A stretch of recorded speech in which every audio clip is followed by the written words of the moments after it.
I want to begin with a very sincere praise, actually, of the Berlin process, because over the course of this period, it has provided us a stable platform for regional cooperation, which does not necessarily depend on our internal regional dynamics between individual countries in our region. And since I've been minister, I've witnessed some very good meetings, both in Berlin and also in the UK recently, in Northern Ireland, which provided us a platform to further advance dialogue between nations. Now, as you rightly pointed out, for Serbia, good neighborly relations are of utmost importance. And I often like to point out that given the fact that Serbia has 8 immediate neighbors on our borders,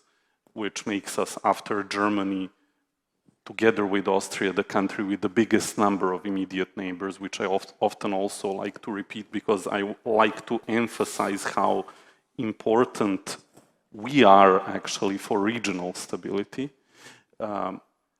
This type of platform remains instrumental for advancing precisely this dialogue. Now, it has already borne fruit.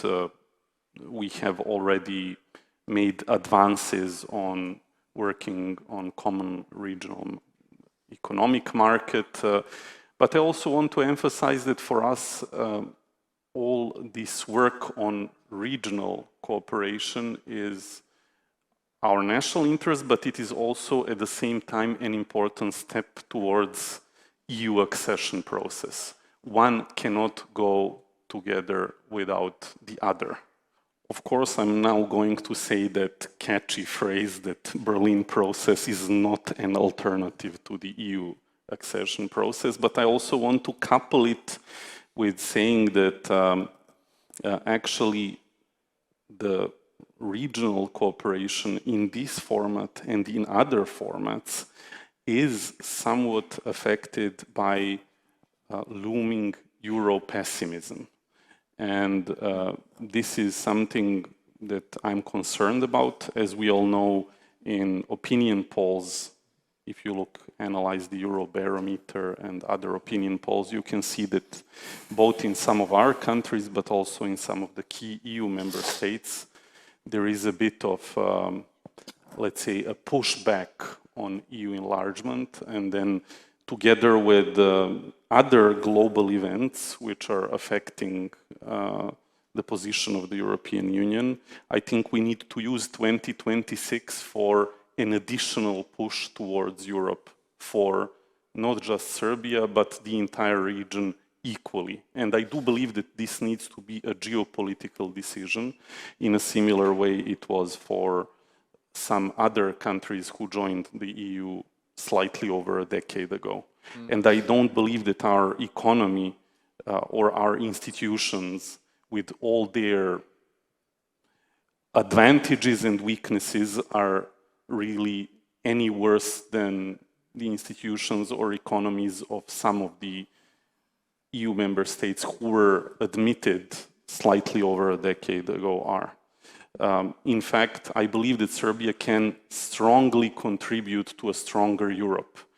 We are a country that has more than doubled the size of its economy in less than a decade. Actually, part of President Vučić's vision was to shift from the usual topics in Serbian politics that have dominated our politics for over a century, throughout the 20th century, towards things such as GDP growth, building up of the infrastructure, focusing on future-related things. And this is a paradigm shift in Serbian politics. Sure. Whether you like our government or don't like it, but I can tell you it's a fact that no one here was talking about GDP growth, about economy as a key political issue 15 or 20 years ago. We were always about other topics. Now this has changed. I believe that when we assess the outcomes of this year when it comes to the EU accession process, both for Serbia and the region, we have to factor in the fact that This has been a very difficult year for the region, for each individual country here, and for Europe as a whole. And for Serbia in particular. Just for example, for Serbia, this has been a very difficult year politically, with a lot of polarization and domestic turmoil. But yet again, I'm pleased to be able to report that in the past 2 or 3 months, we were able to use the EU accession process as a vehicle, in a way, also to come out of some internal difficulties and for our society to be able to focus on a more positive agenda. And I like to emphasize that Serbia's advancement towards the European Union is not just the responsibility of the government, it's also the responsibility of the broader society, which, yes, includes the opposition and the civic society. Now, Serbia has received recommendations from the European Commission to actually do a number of things, and we have delivered on some legislative reforms crucial in the sphere of media, in the sphere of election-related legislations. Also, when it comes to energy, Serbia has made very big strides to unbundle and open up and diversify and become more connected to the European market. So these are all tangible results that we have delivered in the past 2 or 3 months, and we would love to, of course, for all the member states to take into account the fact that the European Commission has, in fact, for a 5th time in a row, recommended the opening of Cluster 3. I believe opening this cluster either now or in the coming months would go a long way in actually stimulating our society to use 2026 to focus on something related to the EU accession process, on everything related to the EU accession process, in fact, and the other way around. If it turns out that despite delivering on a number of these issues, we cannot progress, then to be very frank, Euro-pessimism, which is in any case omnipresent on our continent in some political circles, will gain additional fuel in our region. But regardless of all of this, we have to step up the reforms. We want to create a type of society which will be able to hold younger generations and inspire them to build their future in this country. And for this, we have to keep drawing our sleeves and keep working both on strengthening our institutions, strengthening economic and social mobility, and yes, working on regional reconciliation. This was also a very difficult year in this regard, because we often forget that this was a year in which we marked some very difficult anniversaries. This was a year in which we marked the 30th anniversary of the Dayton Agreement, 30th anniversary of Srebrenica, 30th anniversary of Operation Storm, let us not forget, 80th anniversary of Jasenovac, etc., etc., etc.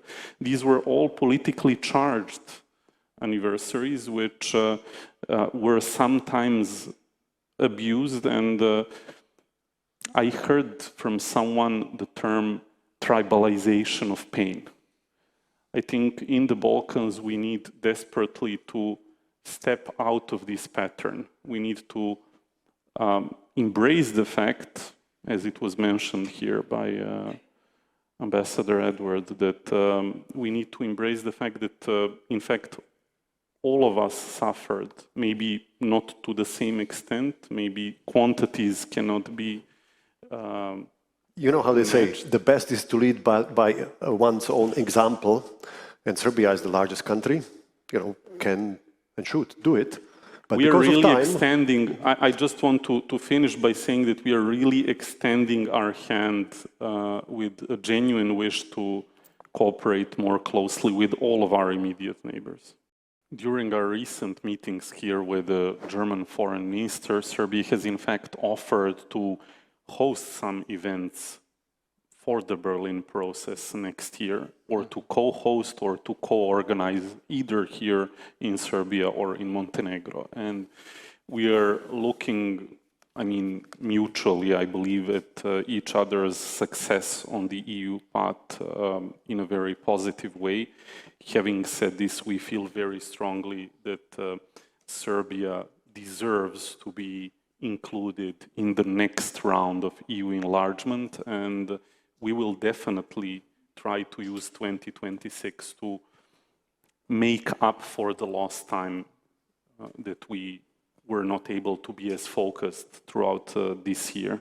Having said all of this, I also want to mention, because Belgrade-Pristina dialogue has been mentioned here, we have seen significant backsliding in the level of collective political, economic, cultural, and other rights of the non-majority communities in Kosovo. And that is also an important elephant in the room, and there's no way around it, but the authorities there have just not been as constructive and cooperative as we would like them to be. And just to illustrate with one example, we mentioned here university diplomas. We mentioned here university diplomas. It is a paradox that with Serbian university diplomas, with the university diplomas of the university in North Mitrovica, in Kosovska Mitrovica, you can work in Berlin, you can work in London, but you cannot actually work in Pristina without additional extensive procedures. We have reached an agreement over a decade ago to accept each other's diplomas, but what we really need to see is to stop using the question of the status as some kind of a thing that has advantage in comparison with such basic fundamental rights as the right to have university diplomas recognized.